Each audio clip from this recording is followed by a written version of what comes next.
We're going to play a little game with our next speaker. We've had information about Martin Luther King Institute at Fairfield, the Kinsey Institute at Indiana University, and with our next speaker we're going to play Can You Top This? I'll bet he can.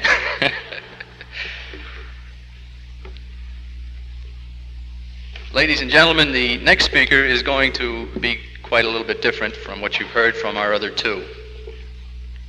For our next speaker is going to show you that while you're attending a college today, you can learn. I believe it was back in October of 1967 that this young man first met Robert Welch. He met him in Richmond, Virginia.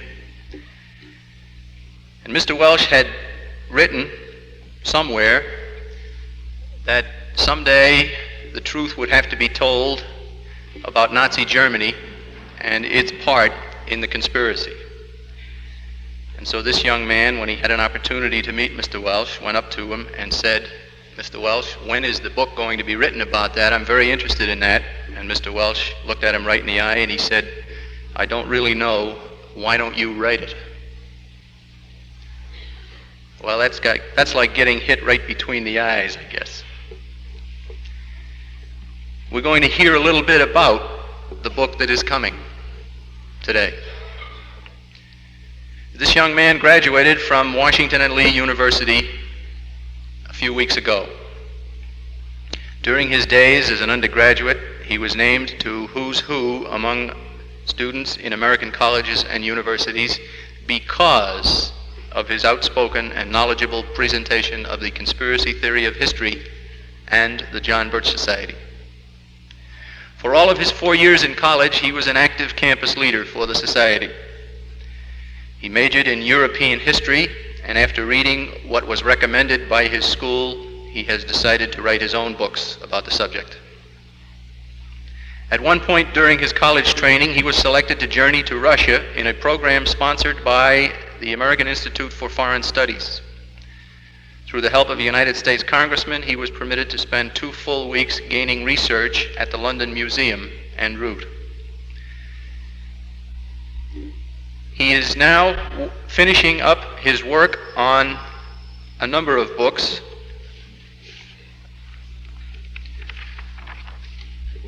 The first book he is writing is about the Civil War and the fact that it was a creation of the conspiracy, most assuredly including the assassination of President Lincoln. He is then working on another book which will trace the history of the conspiracy through the 19th century. Surprisingly, of course, there is a lot of information about the origins of the Illuminati and that period up to and including the French Revolution and shortly after. And then there is a great amount of information, of course, about the 20th century, not very much about the 19th century, and yet it is the same conspiracy. Someone has to put this together, and our next speaker is going to undertake that task as well. The third of the 3 books that he is working on is about World War II and about Nazi Germany. And so we're in for a bit of a treat. We're in for a look into what is coming out of the publishing arm. And it's a great pleasure tonight, here I go again. It's a great pleasure this morning to introduce to you from Roanoke, Virginia, Mr. William McIlhany.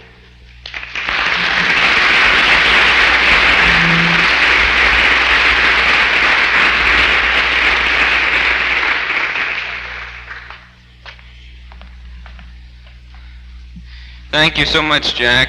Ladies and gentlemen, I'm very pleased to be here, and I'm going to assume during the next, not 3 or 4 hours, but 1 hour, I'm going to assume that most of you here have done a sufficient amount of the homework that we expect you to do. Anyone who feels in the least bit handicapped, I would be most happy to talk with later, as I'm not going to try to document what I'm saying. If you're interested in anything I say in particular, please try to retain a note about it and try to talk with me during the rally. I'd be most anxious to talk with you.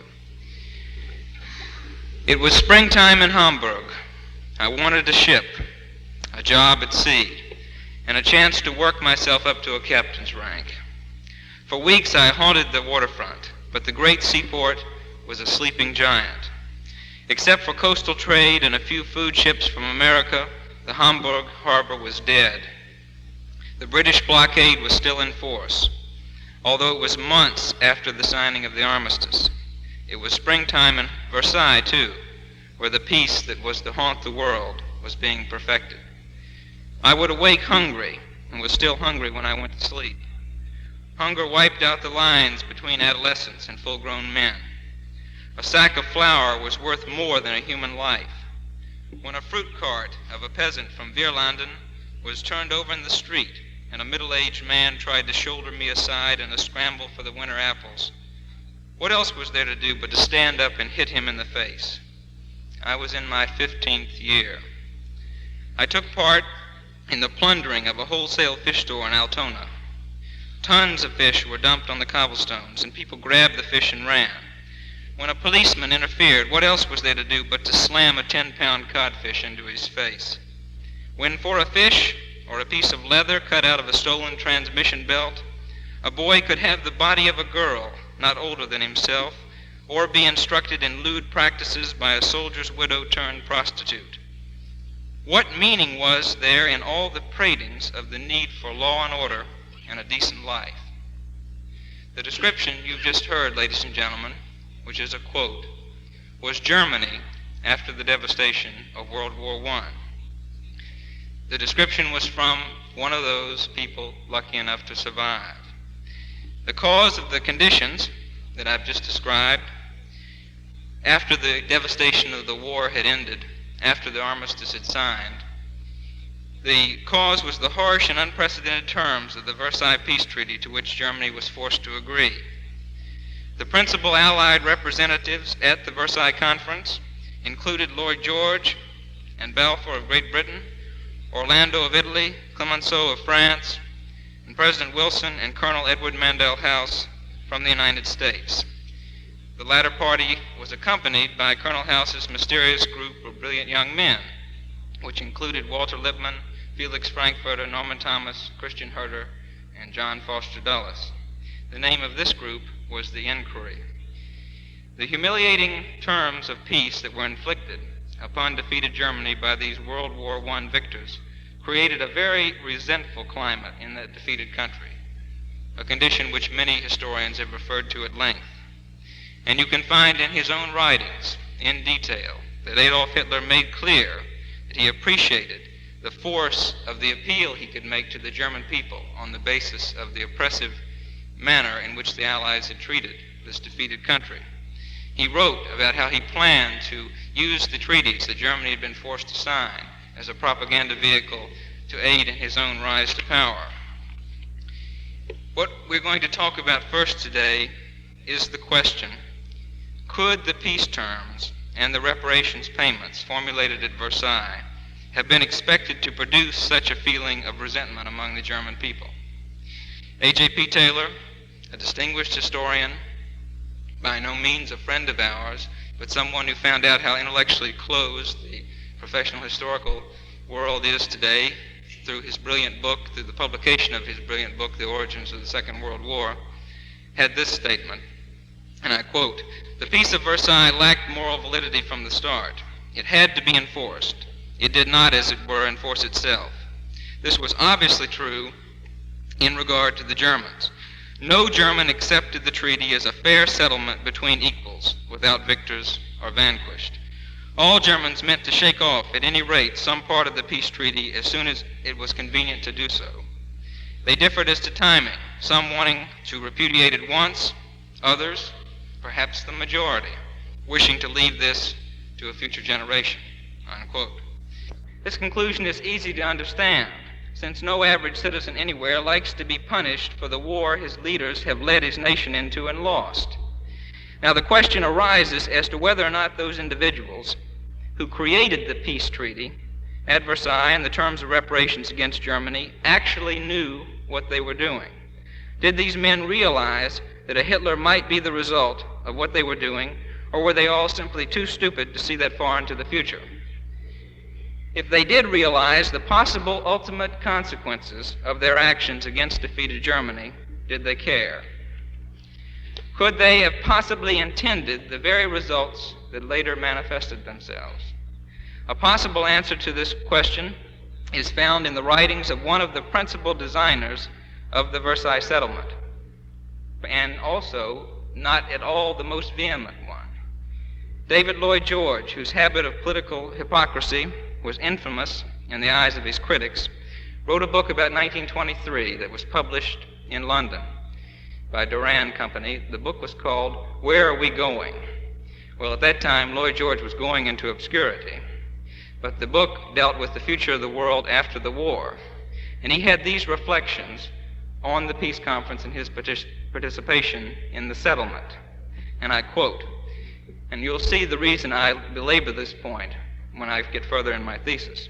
David Lloyd George said, "When you come to consider that issue, you must view the claim for reparations as you would any ordinary debt.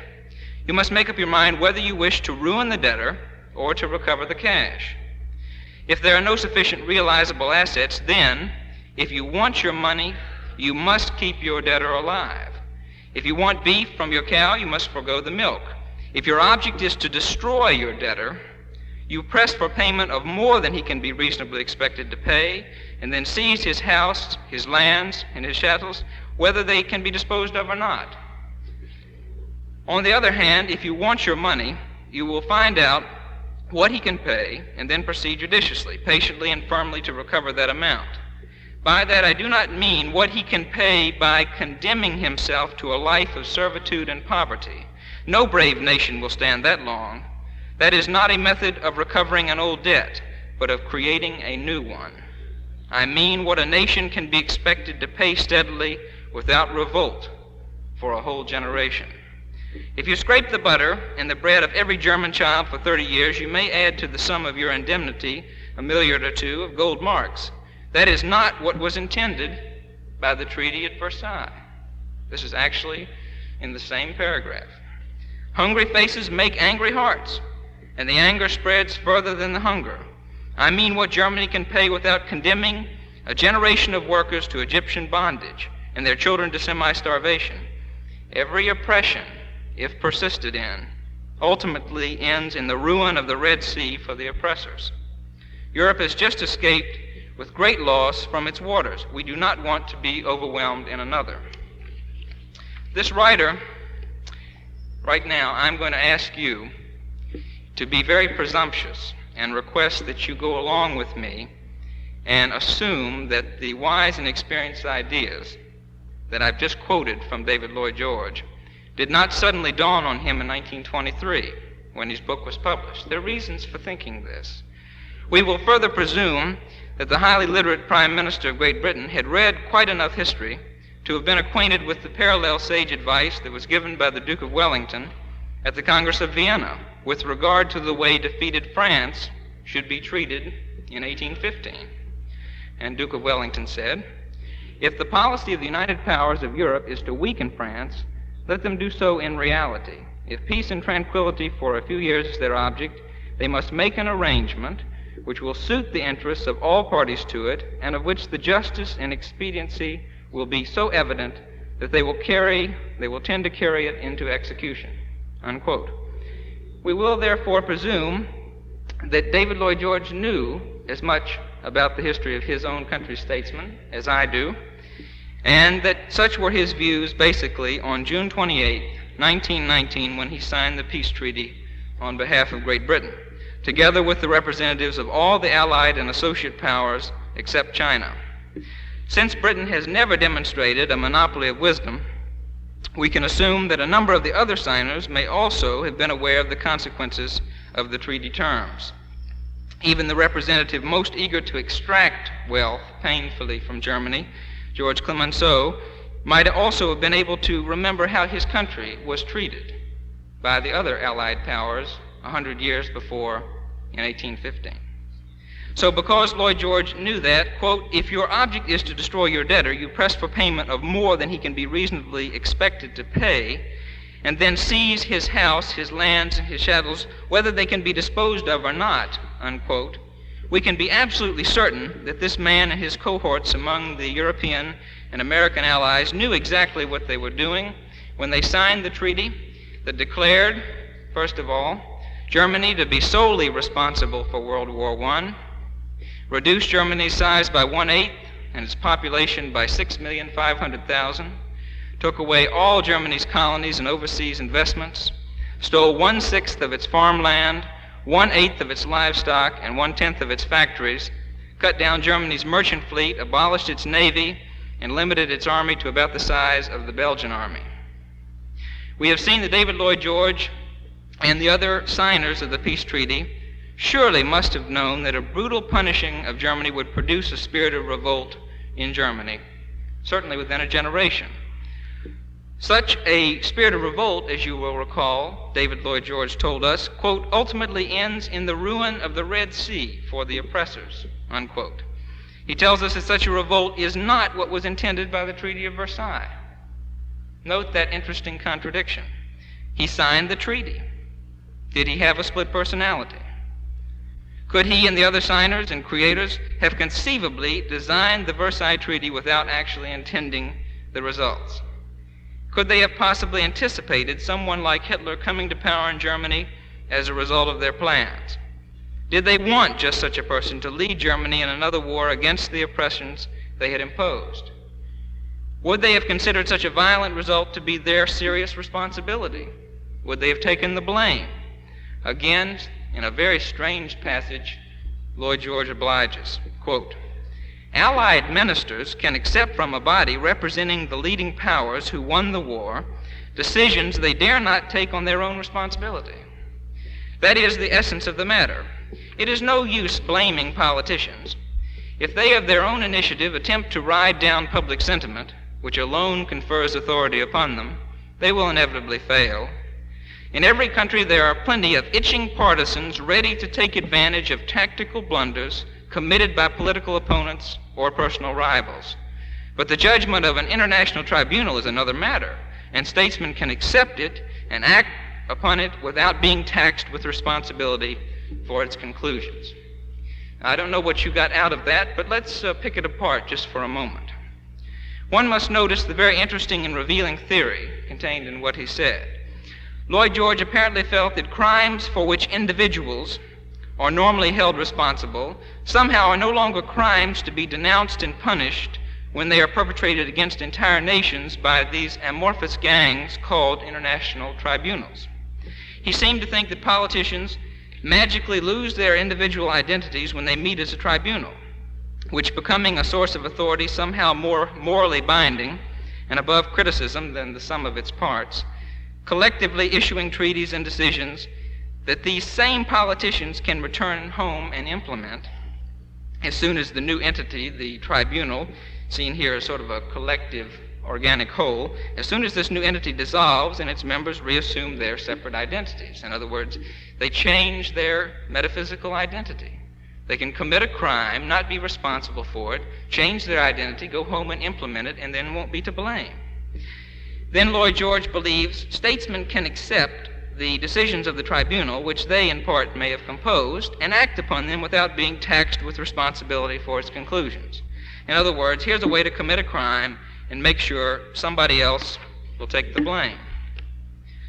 We can either conclude that such persons responsible for the peace treaty, as Lloyd George, were rather irrational, as the above analyzed theory would indicate, or that such excuses were contrived to hide their real motivation, to create such hardship and chaos in Germany that a revolt and another war would be guaranteed. Unfortunately, no extensive psychological examinations were conducted on the members of the tribunal we are discussing. Such examinations might have told us if all these people were really out of touch with reality. They were not conducted. There remains only the analytical guide to examine motivation, which was later offered by one of the members of the American team at Versailles, and the one most responsible for devising the reparations terms in the final form and measure they assumed. John Foster Dulles once said later in his life in another connection, "Well, I don't like to make charges about the motives of other people, but there is a legal doctrine which says that, quote, a man is presumed to intend the natural consequences of his acts. unquote. I think that perhaps this is a situation where the legal dictum is applicable. Ladies and gentlemen, we can apply it to the writers and signers of the Versailles Treaty also, if we can only find a reason why they might want to produce such catastrophic results. Let's look for the reason. Recalling what many of you already know and what has been well demonstrated and will be further demonstrated in the future in the research that the John Birch Society is doing, the leadership of the conspiracy that began with Adam Weishaupt on May 1st, 1776, the leadership, the top-level inner circle, was transferred in the 1890s from the Haute Vente Romaine, the highest lodge of the Italian Carbonari, the actual European-based central control for the network of secret societies under the conspiracy's command. And it seems to have been at least partly transferred to the headquarters located elsewhere in Paris and South Carolina, to a circle of initiates later that was formed on February the 5th, 1891 by Cecil Rhodes. At least one layer or level or division of the hierarchy was transferred to this circle of initiates, which Rhodes headed. And of course, those of you who are familiar with Carroll Quigley's book are acquainted with this aspect of the conspiracy. The goal of the conspiracy, one will remember, was to destroy all traditional government and religious institutions and to create a complete universal state of chaos through continual wars and revolutions, which would be deliberately created, so terrible, these wars and revolutions, in their effects that the entire free world, or that part remaining free outside of domination under one of the tyrannies created and controlled by the conspiracy, the remaining free world would be willing to come under a worldwide dictatorship which would promise to preserve international peace and security.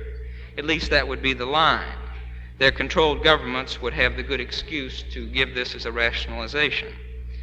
The leadership of the conspiracy was principally transferred to Cecil Rhodes by a prominent journalist named William T. Stead. Stead's connections with the occult top leadership of the secret societies was through the work he had with Annie Besant in the newly formed Fabian Socialist Society. Stead was to bring into association with Rhodes such Oxford and Cambridge luminaries as Arnold Toynbee, Alfred Lord Milner, Arthur Glazebrook, George, later Sir George Parkin, Philip Littleton Gell, Henry, later Sir Henry Birchenough, Reginald Balliol Brett, who later became Lord Esher, Sir John B. Seeley, Albert Lord Grey, and Edmund Garrett. In Rhodes' secret society, the leadership of the conspiracy consisted of Rhodes and an executive committee of Stead, Brett, and Milner, and lesser mystically titled posts were held by Arthur Lord Balfour, Harry Johnson, Lord Rothschild, who incidentally was soon replaced by his son-in-law, Lord Rosebery, who was then made a trustee of Rhodes' last will, and Albert Lord Grey. It's interesting that Lord Milner, Parkins, Grey, Esher, Stead, and Flora Shaw took over control of activities after Rhodes' death in 1902. The activities of this group, known as Milner's Kindergarten until 1910, included some of the following, about which you're familiar. They included the financing of the Bolshevik Revolution from both New York and London, and intervention on behalf of the Bolshevik leaders which secured their success both before and after November 1917. The establishment of a radical center for Fabian socialist agitation in Chicago, known as Hull House. The deliberate provocation of every diplomatic clash between Germany and Great Britain that led up to the War of 1914, particularly the Jameson raid in South Africa. The creation of subdivision groups in Great Britain and the United States which would gain control of the foreign policies of those governments, known respectively, of course, as you know, the Royal Institute of International Affairs in England and the Council on Foreign Relations in the United States. Another move was the creation of a group in 12 countries holding territory in the Pacific area, the Institute of Pacific Relations, which would plan to influence those countries' policies on the Far East toward that position desired by the conspirators, and of course which organization was later found by U.S. congressional investigating committees to be an agency of Soviet propaganda and espionage. And finally, the creation of a similar network of influence throughout the English-speaking world known as the Round Table Groups. With the series of programs that the British-based insider clique, the Rhodes-Milner Round Table Group, the series of projects that I've just listed, their major efforts in the first part of this century. To facilitate the success of all of this massive operation, the Rhodes-Milner Group had under its control, through various subdivisions and others, such as one known as the Coefficients, some of the following people. Colonel Edward Mandell House, who of course controlled all important foreign and domestic policy during the Wilson administration, and who wrote anonymously in 1912 a prophetically autobiographical novel in which he revealed his devotion to socialism as dreamed of by Karl Marx. House's group of brilliant young men, the Inquiry, which included Harry Emerson Fosdick's brother Raymond, and as I mentioned earlier, Walter Lippmann, Thomas Lamont, Felix Frankfurter, Herder Dulles, James T. Shotwell, and others affiliated in these groups, such as Bertrand Russell, Sidney Webb, H.G. Wells, Richard Haldane, Sir Edward Grey, the last two men, two of the most responsible for bringing on World War I diplomatically, and George Bernard Shaw. In short, virtually everybody on the British and American sides who was responsible for so much conspiring, particularly against defeated Germany, were agents of this same conspiracy at various levels of its organization. One of the experts on the activities of this organization during the 20th century, and one of its most obvious admirers, is, of course, Dr. Carroll Quigley. And he said, quote, "The power and influence of this Rhodes-Milner Group in British imperial affairs and in foreign policy since 1889, although not widely recognized, can hardly be exaggerated. We might mention, as an example, that this group dominated the London Times from 1890 to 1912 and has controlled it completely since 1912, except for the years 1919 to 1922. Because the Times had been owned by the Astor family since 1922, this Rhodes-Milner Group was sometimes spoken of as the Cliveden set, named after the Astor country house where they sometimes assembled," unquote, and that name will come back in just a minute. Of course, Dr. Quigley goes on to show that this group has really been the controlling directorate behind the scenes of world affairs throughout the present century, and he provides a very detailed and convincing assembly of information. We all know that the problem is that it's just that he is totally in sympathy with them. He says that he has wondered why they've chosen to remain secret all these years. And of course, it's not very hard for a non-sympathizer to understand why. Quigley reestablishes the motive of this group during the post-1900 period, which motive was the mission Stead sought for Rhodes, Milner, and their subordinates to perform, as being the uniting of all parts of the British Empire and the United States under one central authority. The obvious way to bring this about was to create deliberately a European war in which the United States could be placed, again due to the influence of the Rhodes-Milner Group on President Wilson through his boss, Colonel House. The war would so weaken an expendable ally, Russia, that the first geographical base could be acquired for the Bolshevik striking edge of the conspiracy, with the combined help again of allied conspirators, interestingly enough, in Germany, such as Brockdorff Rantzau, and the Rhodes-Milner agents, once again in the United States and Great Britain. We know that Milner contributed 20 million rubles to the overthrow of the Tsar and actually had British agents in Petrograd leading the attacks on the Winter Palace. Otto Kahn and Jacob Schiff in New York, the latter's contribution to the Bolsheviks being $20 million, and this while a relative of Schiff's, Max Warburg, was using his position of influence in the German government to finance heavily the Reds' effort. Colonel House prevailed upon Wilson to force the British-Canadian authorities to release the ship they compounded in the early winter of 1917, which contained and carried Trotsky and a band of his followers on their way from New York to meet Lenin in Switzerland. And on the boat, of course, was the $20 million they had received from Schiff. And I might parenthetically add, Lenin, of course, had been a total agent, absolutely captive agent of the conspirators who were on the German general staff from 1915 and remained so visibly through most of 1918.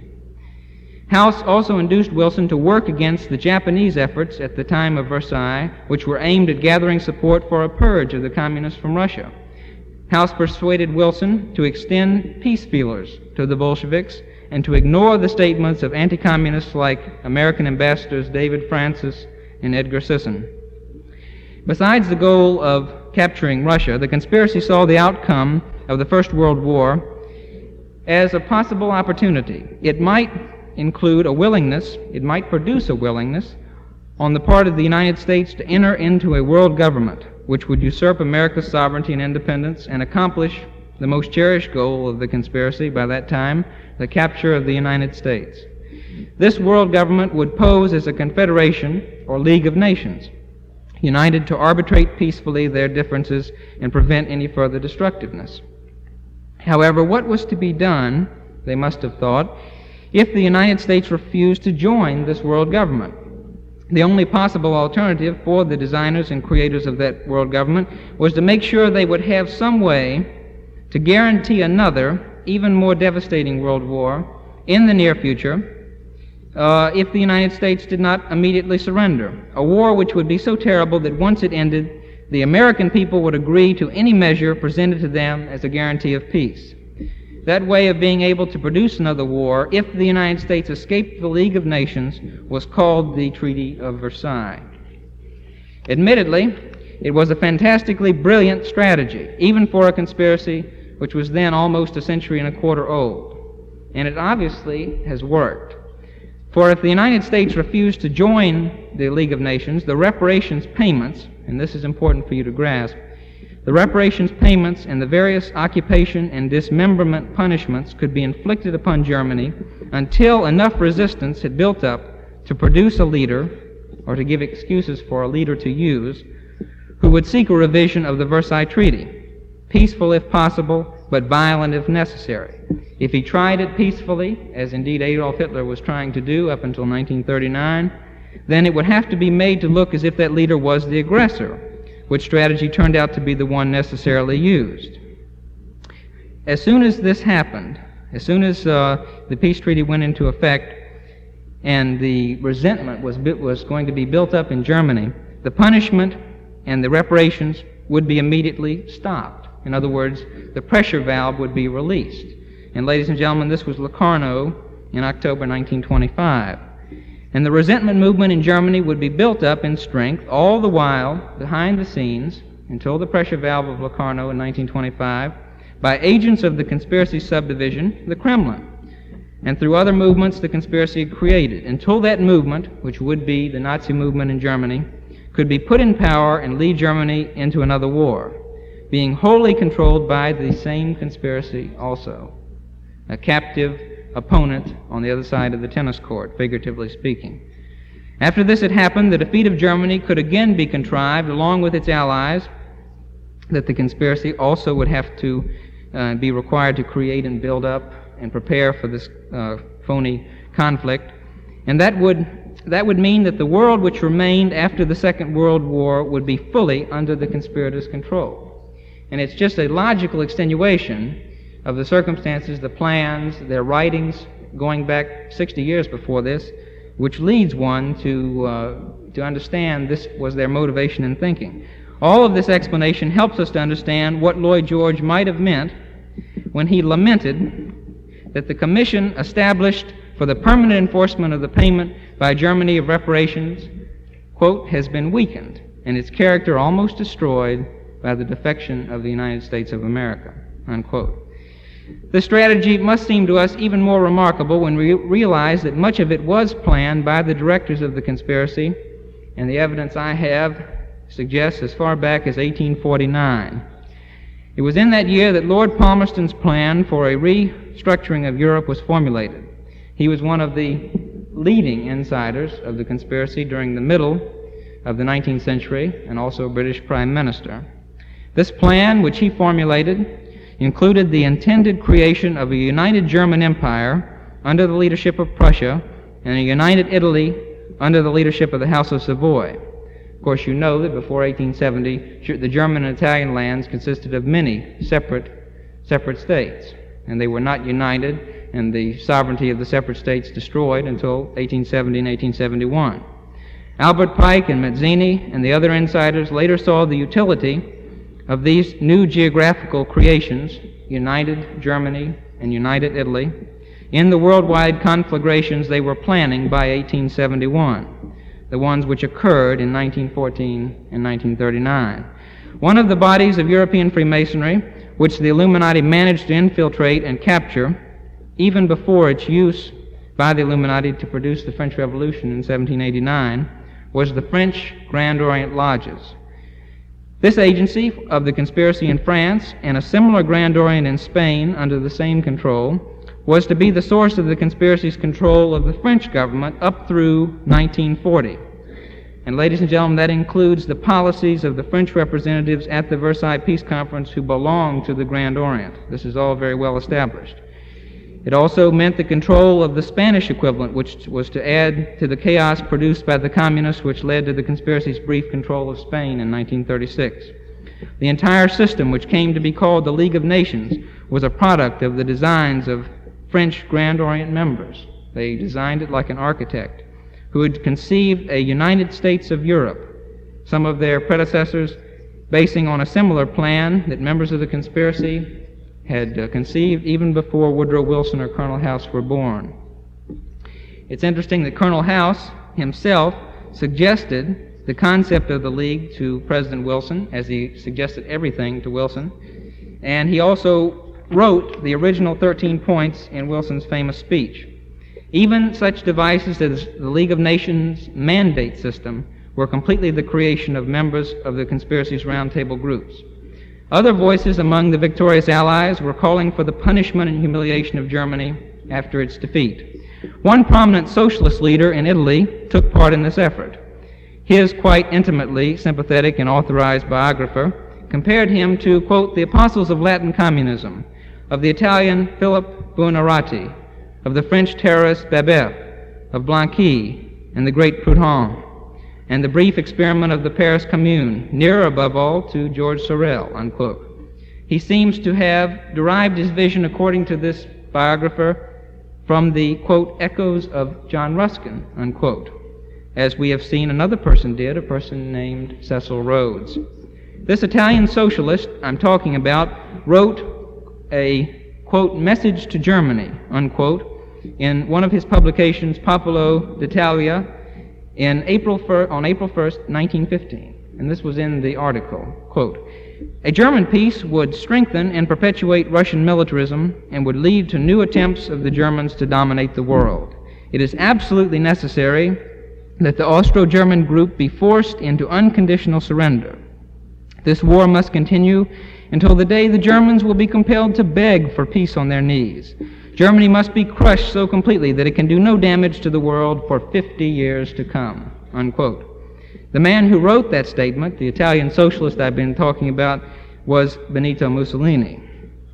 The collectivist movements he participated in during and before the war were mere reorganizations of the network of secret societies that Mazzini had established prior to the unification to carry out that and other objectives of the conspiracy in the Italian lands. His devotion to the teachings and activities of key agents of the Illuminati, like Buonarroti, Blanqui, and Babeuf, make his statements about Germany's post-war fate perhaps easier to understand. This is the same Mussolini, of course, who was to mold his own collectivist system for Italy's subjugation and call it fascism.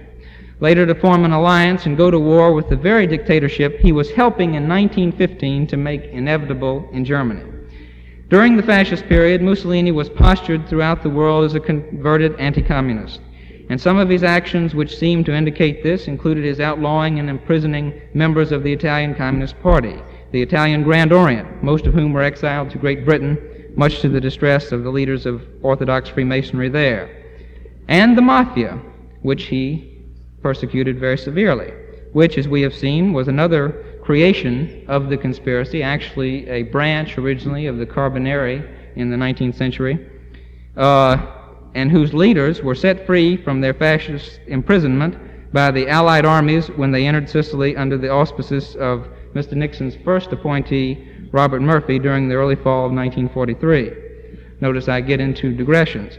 Mussolini also signed what was called the Anti-Comintern Pact in 1936, something that has been passed off in most modern historiography as an anti-communist pact.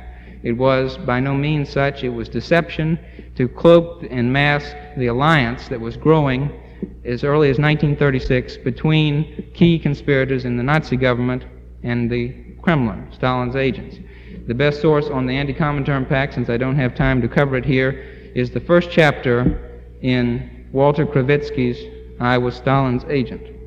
However, the apparent change from Marxism to fascism was not philosophically sweeping enough to prevent Mussolini from joining, among others, the Fabian socialist government of Ramsay MacDonald in Great Britain and the Grand Orient-controlled rule of Heriot in France in their successive recognitions of the criminal clique that the conspiracy had installed in power in Russia. All these recognitions took place in 1924, shortly thereafter. Such a favor, the conspiracy was to prove very helpful for them. It was something that was decisive. Certainly what President Roosevelt did was decisive for them. And they paid Mussolini back. You might be interested to know this. If it hadn't been for Stalin's direct intervention, Mussolini would have never remained in power. When Soviet steamers actually supported Mussolini's war effort in Ethiopia, and in 1924-1925, when Soviet ambassador to Italy, Urinev, managed to keep Mussolini from being overthrown by socialist rival factions in Italy by the conciliatory mood toward the fascist dictator that he displayed, which calmed these radical elements down and prevented them from staging a coup and putting Mussolini out of power. So he was paid back.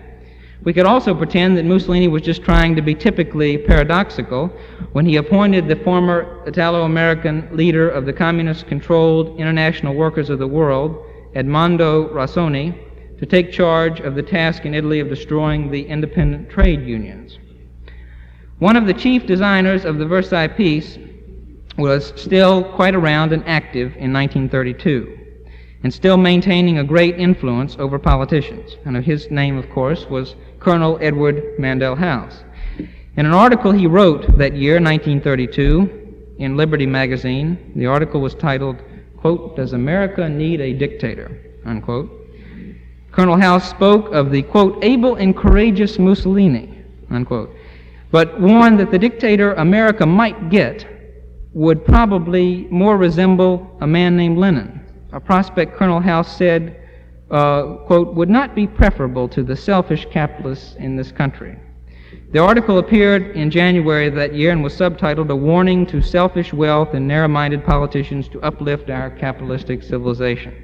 The following year, a certain governor of New York State, who had been avidly reading a novel that Colonel House wrote anonymously in 1912, and who'd been receiving important advice from the author of that novel, became what many of us refer to as America's first dictator. He was Franklin Delano Roosevelt. Now, you've seen how the conditions were created. How was Nazi Germany controlled throughout the war? In 1940, a tall, handsome, nervous young man arrived in New York and established contact with a small circle of anti-communists there. This man's name was Richard Krebs, and he produced within a year a fictionalized autobiography of his experiences in Germany, which was to sell 700,000 copies.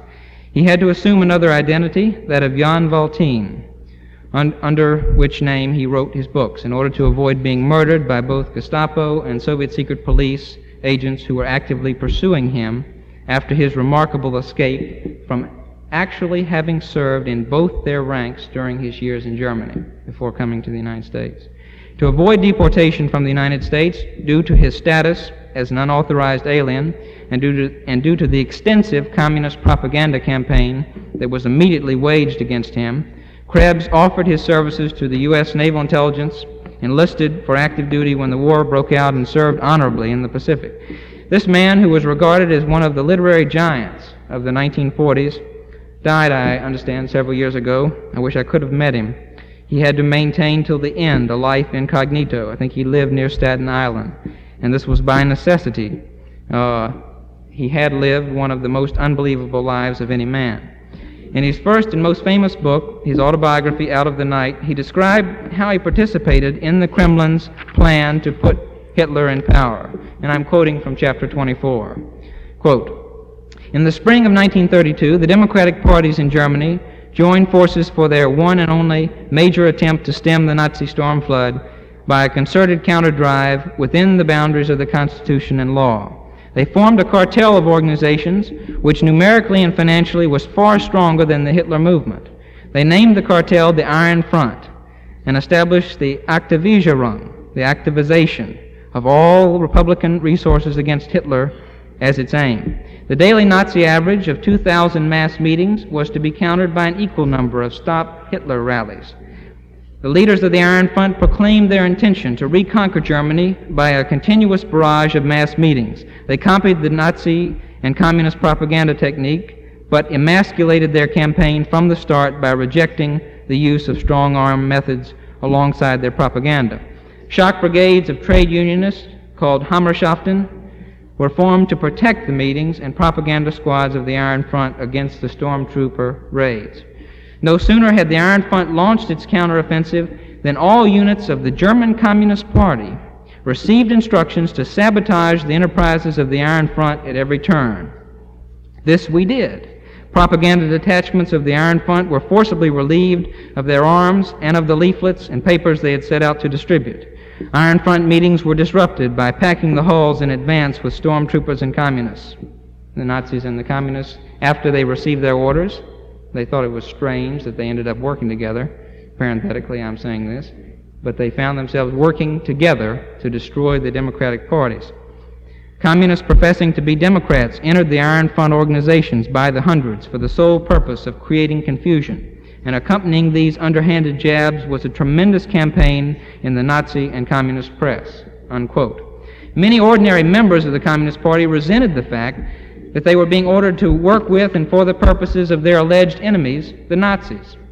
They were, because you see, the Iron Front had the most political power and influence, the Nazis were second in power and influence, and the Communist Party was third. So the natural beneficiaries, people who would receive the effect of this work, were the Nazis. This made no difference since they were now under strict orders to help the Nazis come to power. These orders had originated very early in 1932 at the 11th session of the Executive Committee of the Comintern in Moscow. Manwilski, the mouthpiece of Stalin in the Communist International, rose and said, and I quote, "In order to deceive the masses, the Social Democrats deliberately proclaim that the chief enemy of the working class is fascism.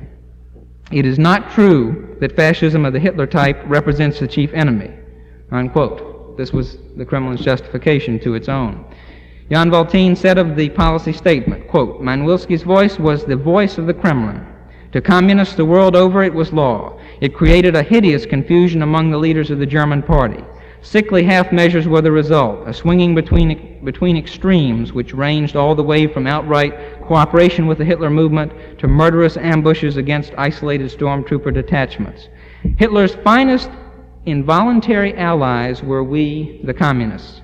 Our rank and file, in its largely instinctive struggle against the Nazi advance, was checked almost weekly by the infallibles in our high councils in Moscow and Berlin. How often was I admonished by my superiors and admonished in turn to the comrades working under my direction. Don't concentrate your efforts on Hitler. Hew to the line. We must deliver our hardest blows against the social fascists, the Social Democratic Party. They and their trade unions must be smashed if we are to win the majority of the workers for the dictatorship of the proletariat. We followed instructions with vigor, for we had been trained to subject ourselves to an exact control and to a personal discipline that savored more of Bismarck than of the Karl Marx we worshipped." Unquote.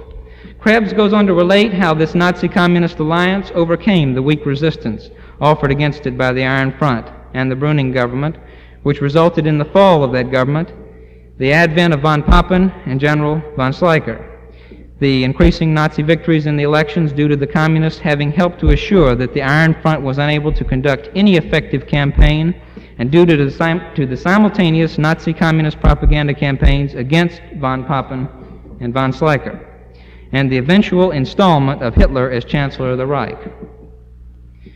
The fact was that it was official Kremlin policy to put the Nazis in power in Germany in 1932 and 1933, and it has become well known due to subsequent testimony by persons who were very close to policy-making circles around Stalin at the time.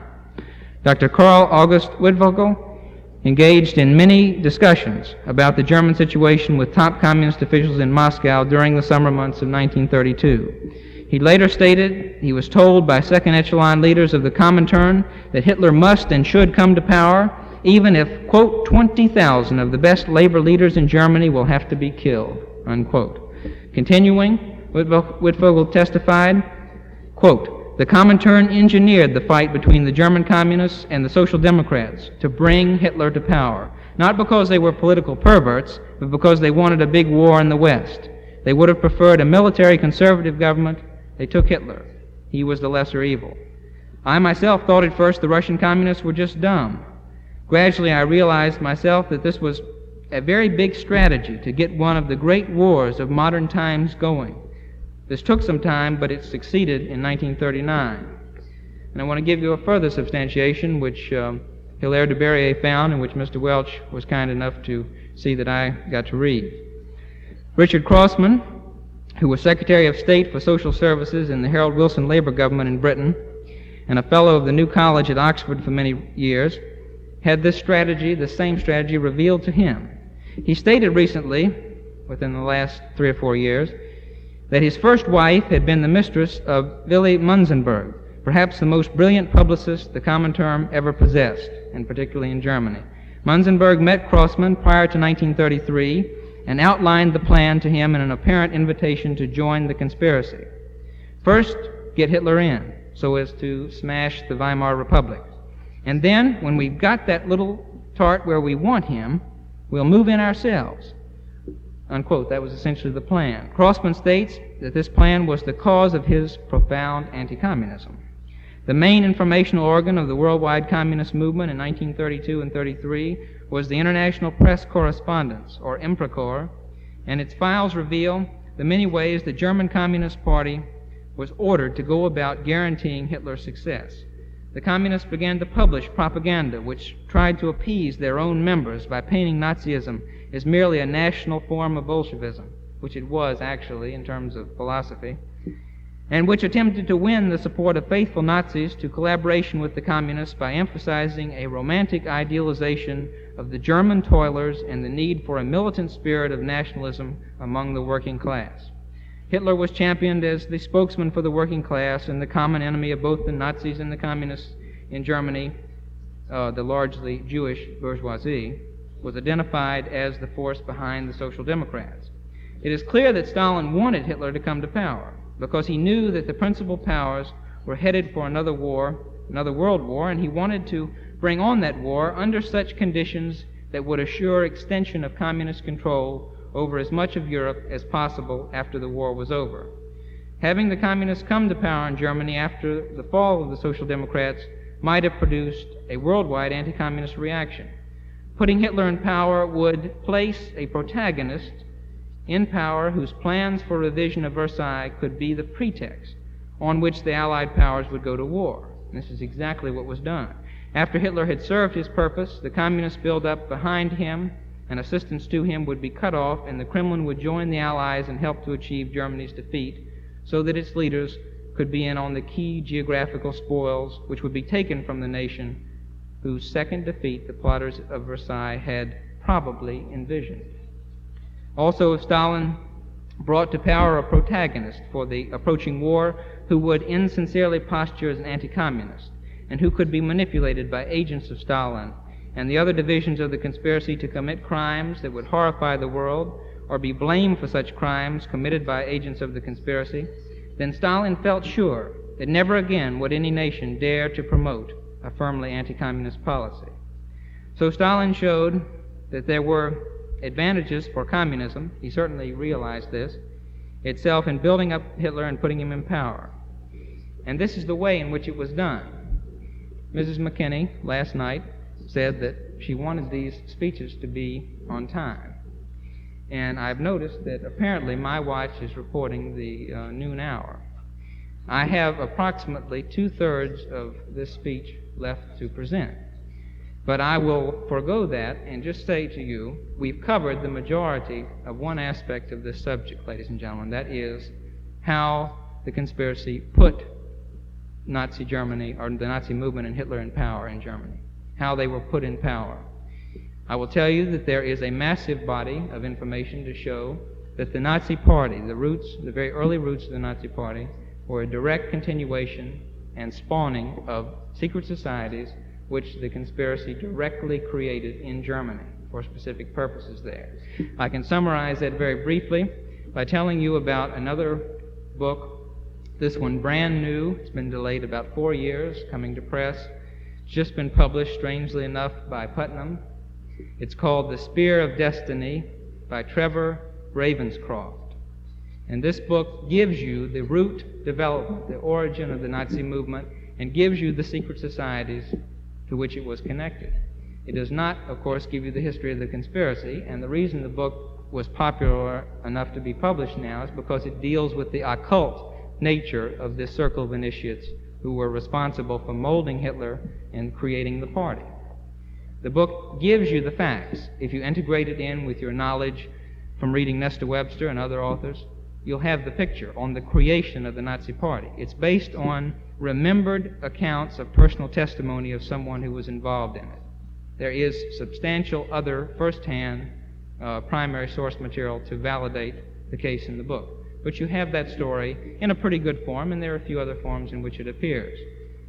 The other story, of course, is how Hitler was manipulated and used throughout the war, and how his defeat, when he had served his purpose, was assured and brought about. I'm sorry it's 12 o'clock, because I had intended to tell you that story also. But you can find that in a number of books, and I think if I mention just one, which we have in the Western Islands booth, if you'll read The Suicide of Europe by Prince Sturza, particularly the material on Admiral Canaris and Halder in that book, you'll have an understanding, basically, of some of the things I was going to say. If any of you are interested in that subject and want to talk about it later, either the creation of the Nazi Party by the conspiracy, its use by several branches and levels of the conspiracy during the war, and the way the downfall of Nazi Germany was brought about, I'd be glad to talk with you. And I'm sorry that I didn't have 3 or 4 hours today, but of course it is your tolerance and your endurance we also have to consider.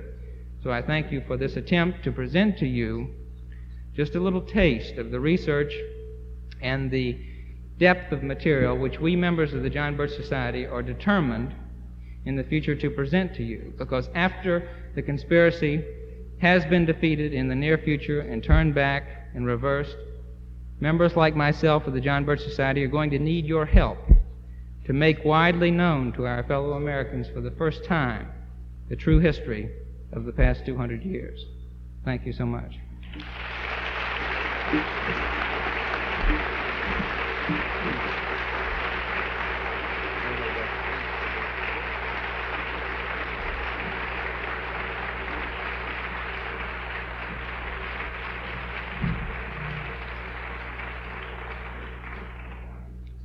Thank you, ladies and gentlemen. I guess the next session of the rally will be at 2 p.m. right here in the ballroom, and we'll see you back then. Thank you.